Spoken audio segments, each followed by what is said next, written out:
تو بہت سے قانون ہیں ہمارے پاس. جب میں مائنارٹی افیئرس منسٹر ہوا تو کمپلیٹ اوور آل کیے ہم نے وقف کو پورے اختیارات دیے. وقت کو کس طرح سے بچانا چاہیے, کرمنل افینس کی ہے. یہ قانون سے کچھ ہو نہیں سکتا جب تک لوگ جن کے اوپر یہ ذمہ داری دی گئی ہے وہ آگے نہیں آئیں گے تو کوئی سی وقت پراپرٹی ڈیولپ بھی ہوگی. وقت پراپرٹی کے اوپر تو ملک کا, ملت کا کیپٹل اس میں انویسٹ کرنا چاہیے. ہم کون سا کیپٹل کہاں انویسٹ کر رہے ہیں؟ ہم ہمارے بلڈنگیں تعمیر کرتے ہیں, بڑے بڑے مینشن تعمیر کرتے ہیں, تو وقت کے اوپر کون انویسٹ کرے گا؟ تو اس کے لیے کارپوریٹ بنانا پڑے گا. ہم نے یو پی اے کے زمانے میں سوچا کہ مسلمانوں کے پاس پیسہ اکٹھا نہ کرنا مشکل ہے, تو سچار کمیٹی نے ریکمینڈ کیا تھا, پارلیمنٹری کمیٹی نے ریکمینڈ کیا تھا کہ وقت ڈیولپمنٹ کارپوریشن بنایا جائے تاکہ یہ کارپوریشن فنڈز اکٹھا کریں.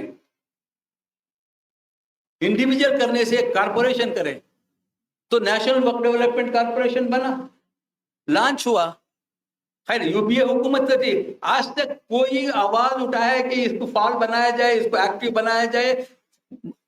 نیشنل وقت ڈیولپمنٹ کارپوریشن موجود ہے, 1000 کروڑ کی کیپٹل کی اس میں گنجائش کی گئی تھی. کتنے مسلمانوں کو معلوم ہے یہ؟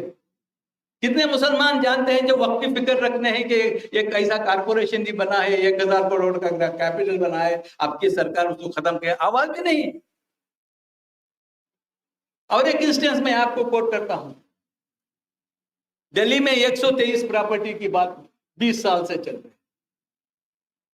اندرا گاندھی کے زمانے سے جو بھی اچھے بڑے بڑے پراپرٹیز ہیں, اس کے بعد برنی کمیٹی بٹھائی گئی, اس کے بعد وہ سب دیکھ کے دلی میں یہ کرے کہ کون سے پراپرٹیز واپس اوقاف کو دیا جائے.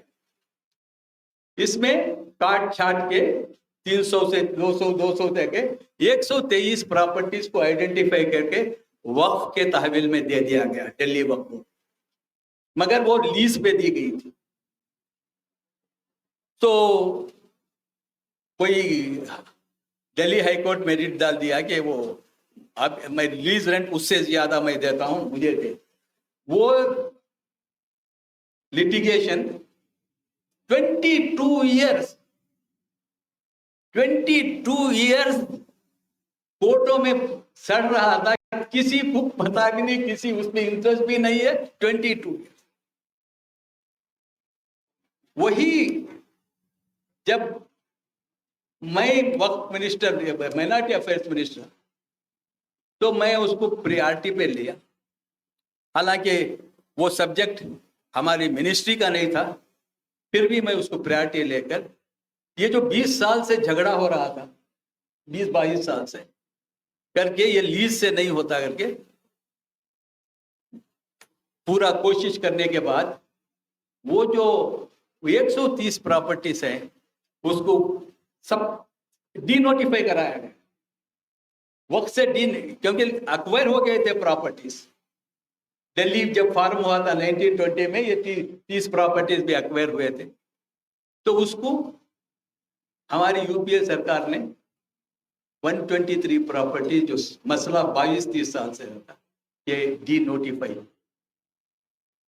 آج کتنے مسلمانوں کو معلوم ہے کہ یہ 123 پراپرٹیز ڈی نوٹیفائی ہوئے ہیں اور اس کا استعمال کرنا چاہیے؟ اس میں کچھ کوئی اور ایک ہائی کورٹ میں چلا گیا, وہ ہائی کورٹ کو جانے کے بعد وہیں اور پڑا ہے, کسی کو انٹرسٹ نہیں ہے, کوئی مسلمان کو انٹرسٹ نہیں. تو ہم کیا کر سکتے ہیں؟ تم کو کون آ کے مدد کرے گا؟ کانفرنسوں سے آپ کا یہ مسئلے حل ہوں گے؟ جب تک قوم بیدار نہیں ہوتی, جب تک ان کے ہماری یہ ذمہ داری احساس نہیں کرتے, تب تک اوقاف کے پراپرٹیز آپ بچا نہیں سکتے, ڈیولپ نہیں کر سکتے. اس سے اللہ تعالیٰ نے آپ کے اوپر جو ذمہ داری, جو واقف ثواب جاریہ کے لیے وقف کیا ہے اس کا پرپس بھی فوت ہو جائے گا تو آپ کو جواب بھی دینا. تو اس لیے میرا یہی گزارش ہے سب سے کہ اوقاف بورڈ، میں اگر کتنا اوقاف کی جو حالت ہے بورڈز کی، اللہ رحم کر، سارے ہندوستان میں مجھے یہ ایڈوانٹیج ملا تھا کہ سارے ہندوستان کے وقف بورڈ کا جائزہ، میں سارا ہندوستان کے وقف بورڈ پھرا ہوں، سارے ہندوستان میں پھرا، اور پارلیمنٹ کو ایک کمپریہنسو رپورٹ وقف کی میں پریزنٹ کیا. اس میں ہر اسٹیٹ کا وقف بورڈ کا جائزہ لیا.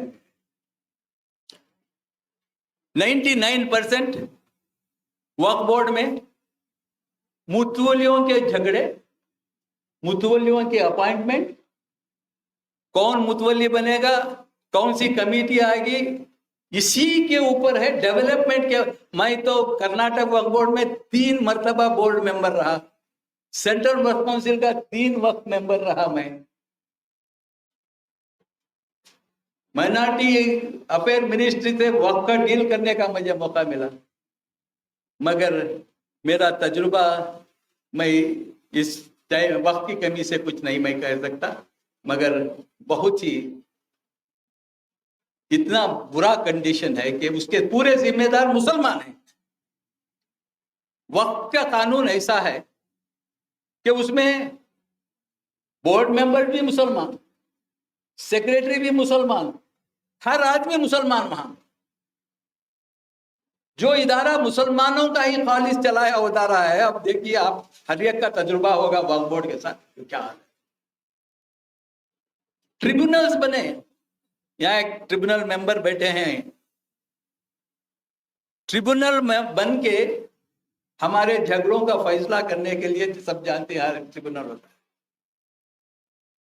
ٹریبونل بھی وقت کے مسائل کو حل کرنے کے لیے ٹریبونل بنے. ٹریبونل کی حالت کوئی پوچھنے والا نہیں ہے، حکومت بھی انٹرسٹ نہیں لے رہی ہے. اس کو ہم ایک ممبر، سنگل ممبر سے 3 ممبر ٹریبونل بنائے تاکہ پرماننٹ ٹریبونل چلے. وہ بھی مسلمان آواز نہیں اٹھاتا، کسی کے سامنے آواز نہیں اٹھاتا. تو ذرا سوچئے آپ، بحث اور ڈسکشن سے کیا اوقاف کو ہم بچا سکتے ہیں؟ یہ سب سے بڑا سوال میں آپ کے سامنے. تو اس کے لیے ایک تنظیمیں ہونا چاہیے، یعنی کہ جب تک ریسورسز کو موبلائز نہیں کرتے، ہمارے پاس ریسورسز ہیں. اگر میں بولوں گا، جیسا کہ میں کہا، ہمارا جی ڈی پی 3 ٹریلین ہے، ہماری آبادی 15% ہے، تو 3 ٹریلین کا سیونگ ہم نیشنل سیونگ ہمارا 30% ہے. 30% میں ہمارے ملک میں اجتماعی طور پر $1 ٹریلین کی سیونگ ہو رہی. اب $1 ٹریلین میں ہمارا کچھ نہ کچھ حصہ ہے. 15% نہیں، 15% $1 ٹریلین پر 115 بلین ہوتے ہیں. چھوٹی 115 غریب ہے مسلمان، اس کا کم ہے، اسے 100 بلین رکھ لیجئے، 75 بلین بھی رکھ لیجئے. 75 بلین میں ہم سیونگ، نیشنل سیونگ کو دے رہے ہیں ہم،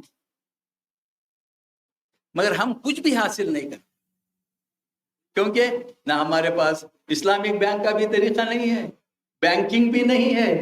اب جو بھی یہ 150 بلین ہے، وہ سب یہی بینکوں میں جاتا ہے، اور اس کا فائدہ آپ کے پاس نہ انڈسٹریز ہیں، آپ کے پاس کوئی کاروبار ہے، آپ کو اس سے فائدہ، آپ کے سیونگ سے آپ کو فائدہ نہیں ہو رہا ہے. اڈانی امبانی فائدہ اٹھا رہے ہیں وہ آپ کے سیونگ سے، آپ نہیں اٹھا رہے ہیں. آپ کی غربت ویسا ہی رہے گی.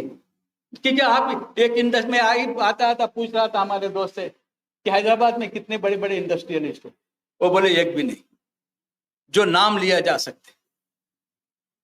اب کارپوریٹ سیکٹر میں تم نہیں آئیں گے تو آپ کا وجود ہی نہیں ہے نا.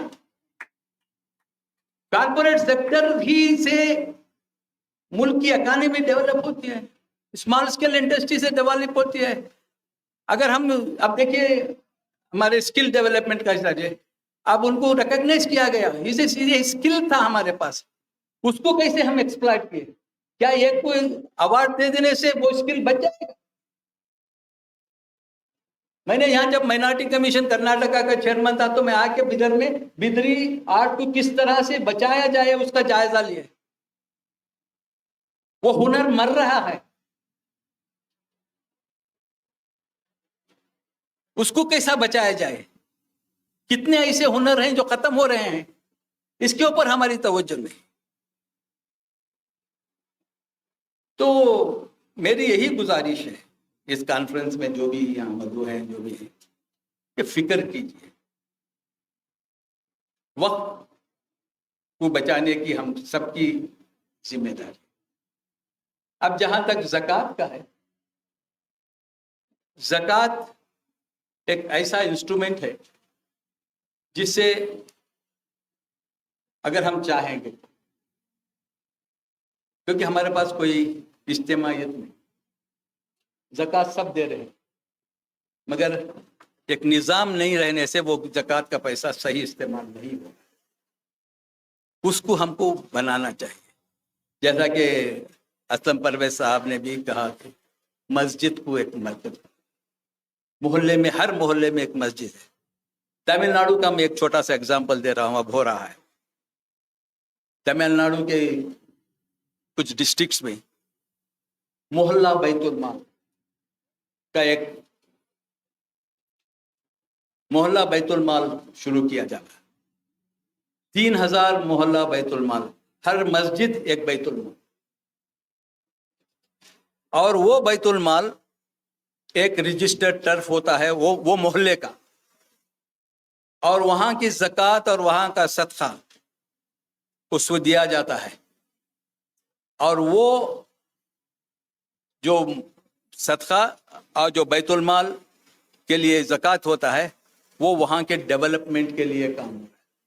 ایسے 3000 بیت المال, کسی کو پتا ہے 3000 بیت المال مدراس میں چل رہے ہیں, خاموشی سے چل رہے ہیں. ابھی اندازہ لگائیے کہ ایک بیت المال کا, محلہ بیت المال کا 3 لاکھ سے 4 لاکھ روپے منیمم کلیکشن ہو. اس کا مطلب ہے کہ ایک 4-5 ڈسٹرکٹ میں 3000 بیت المال, تو کم سے 500 سے 600 کروڑ روپے سالانہ کلیکٹ ہوتا ہے چند ایریا سے, چند محلوں سے. یہ تجربہ ہر جگہ ہونا چاہیے. جب تک مسجد کو آپ مرکز نہیں بنائیں گے, یہ کانسیپٹ جو ہے, اسلم پرویز صاحب نے کہا کہ ہم مسلمان بہت دیر سے بیدار ہوتے ہیں. آج قدیر صاحب کو معلوم NOS میں کیا ہلکا مچا ہے, national school of open university, distance education. Covid کے ذریعے سے distance education has become popular. انسان کو جب چیلنج آتا ہے تو وہ کچھ نہ کچھ کر کے, کووڈ سے چیلنج آیا تھا, کسی کو معلوم نہیں تھا ڈسٹینس ایجوکیشن کیا ہے, کیسا کر سکتے ہیں, کیسا ٹیچ کر سکتے ہیں. 2 سال میں نقشہ بدل گیا. آج ڈسٹینس ایجوکیشن سے ریالٹی یہ ہے. یہ ڈسٹینس ایجوکیشن جب NOIS شروع ہوا 94 میں اسی سال ممبر آف پارلیمنٹ بن کے گیا تھا. میں بولا یہ مسلمانوں کے لیے بہت اچھی اپورچونیٹی ہے. میں NOS کے ذمہ داروں سے ڈسکس کیا کہ اس کو کیسا رہے. اس کے بعد میں امریکہ گیا. امریکہ کو جا کے وہاں کے ہمارے انٹلیکچوئل سے کہا کہ یہ ایک بہت بڑا موقع ہے, آپ کے پاس ٹیکنالوجی ہے, اس کے ذریعے سے ہم ہمارے ڈراپ آؤٹس کا مسئلہ جو ہزاروں لاکھوں ڈراپ آؤٹ ہیں اس کو سالو کر سکتے ہیں. کسی کے سمجھ میں ہی آیا. اب کیا ہے بول رہے ہیں, کیا ہے ریٹ ہے. آج 20-25-30 سال کے بعد distance education is a reality. Hare field میں ڈسٹینس ایجوکیشن ہوا ہے. اس کے ذریعے سے پوچھئے قادر صاحب کو کتنا تجربہ کی کتنا ریولیوشن پیدا ہو گیا ہے، مگر 30 سال پہلے بولنے سے ہمارے سمجھ میں نہیں گئی. مدرسوں کو اٹیچ کیجیے، ہر مدرسے کو NOA سے اٹیچ کیجیے، تب مانے نہیں. میں نے مدرسوں سے ایک ایک مدرسے کے پاس گیا، مدرسے نے بولے ہمارا نصاب بہت زیادہ ہے، ہم اس کو امپلیمنٹ نہیں کر سکتے. مگر آج اللہ کا کرم ہے کہ وہی مدرسوں کے ذمہ داروں نے اس کو اپنایا ہے، بہت سے مدرسوں میں اس کو رائج کیا جائے. تو ہماری پرابلم یہ ہے کہ ہم بیداری ہوتے ہیں تو بہت دیری سے ہوتے ہیں، تو دنیا کہیں پہنچ جاتی ہے. تو اس لیے یہ دونوں جو میں وقت بھی ہو رہا ہے، یہ زکوٰۃ اور اوقاف، یہ دو ایسے ایریاز ہیں، اگر اس کو ہم اپنائیں گے تو میں سمجھتا ہوں کہ مسلمانوں کی غربت دور کیا جا سکتا ہے، ہر پرابلمز کو ایڈریس کیا جا سکتا ہے. اس پر میں نے بہت کچھ لکھا ہے، میں حکومت کو بھی اس پہ رپورٹ دیے ہیں. جب تک ہم اپنی بچت کو اپنے واسطے استعمال نہیں کرتے تب تک ترقی ناممکن ہے. مجھے لے لیجیے، چند بزنس پیپل، چند لوگ ترقی کر سکتے ہیں مگر قوم ترقی نہیں کر سکتی، کیونکہ آپ کے پاس ریسورسز نہیں ہیں. آپ کس کے پاس اسکل ہے، وہ اسکل مر جائے گا مگر آپ کے پاس اسے سپورٹ کرنے کے پاس آپ کے پاس کوئی ادارے نہیں. ہر کمیونٹی محنت کی ہے، اس لیے ایک پراپر اسٹڈی کے دوسرے قومیں کس طرح سے اپنی ترقی کو ایڈریس کیے ہیں 100 سال پہلے، 150 سال پہلے. ہمارے پاس جائزہ لینے کا طریقہ نہیں ہے. ہر کمیونٹی جو اپنے آپ کو میجارٹی کہی ہے وہ خاموش نہیں بیٹھے، ہم خاموش بیٹھے تھے. 100 سال پہلے سے وہ محنت کر رہے ہیں اور تعلیمی ادارے بنائے ہیں. ہمارے پاس کون سے تعلیمی ادارے ہیں؟ آج ہمارے پاس لگ بھگ 700-800 یونیورسٹی ہو رہی ہے. گورنمنٹ کا رپورٹ ہے کہ 1,500 سے 2,000 یونیورسٹی کی ضرورت ہے ہندوستان میں. اب ایک پیپر بھی دیکھا، اس میں وہاں فارن یونیورسٹی کا بھی ذکر ہے. فارن یونیورسٹی پر آج بھی کتنے یونیورسٹی ہیں ہمارے؟ انگلیوں میں گن سکتے ہیں ہماری یونیورسٹی. کس نے منع کیا ہے آپ کو؟ سیلف پیٹی کرتے ہم مسلمان ہیں، ہم غریب ہیں، ہمارے پاس کچھ نہیں. یہ سیلف پیٹی جو ہے ہمارے پاس، نیگیٹیوٹی جو ہر چیز کے لیے ہم کچھ بھی نہیں کر سکتے. ہمارے پاس ریسورسز کا ہے، ہمارے پاس ہم کو انکریجمنٹ نہیں ملتا، ہمارے پاس پیسے نہیں ہوتے. تو یہ negativity is the biggest hurdle ہمارے کمیونٹی میں. نیگیٹو کو تو دور کریے، آپ چیلنج لینے کی کوشش کیجیے، اللہ کے اوپر یقین رکھیے. یا کامیابی دینا نہیں دینا اللہ کے ذات ہے، مگر آپ آگے بڑھنا چاہیے. جب چیلنج ہی ایکسپٹ کرنے آپ تیار نہیں ہے تو آپ کو کون آ کے مدد کرے گا؟ تو کیونکہ میں یہاں لمبی چوڑی تقریر کرنے نہیں آیا ہوں، میں جو بھی آپ کے سامنے رکھا ہوں میرا پریکٹیکل تجربہ. 30-40 سال سے اس فیلڈ میں کام کر رہا ہوں، تعلیم کے فیلڈ میں بھی. سب ہم نے بھی نیگیٹیوٹی نہیں کیا تو الحمدللہ امپاسبلٹی کو پاسبل کر کے ہمیں دکھایا ہے. 1983 میں میڈیکل کالج کا تصور نہیں ہوتا، ہم نے ارادہ کر لیا میڈیکل کالج شروع کریں گے. وہ سوسائٹی جو بنایا اس کے پاس 10,000 روپے بھی نہیں تھی. 5 سال میں ہم نے علی گڑھ مسلم یونیورسٹی کی میڈیکل کالج چھوڑ کے ہندوستان کا پہلا مسلمانوں کا میڈیکل کالج بیجاپور میں 1983 میں اسٹارٹ.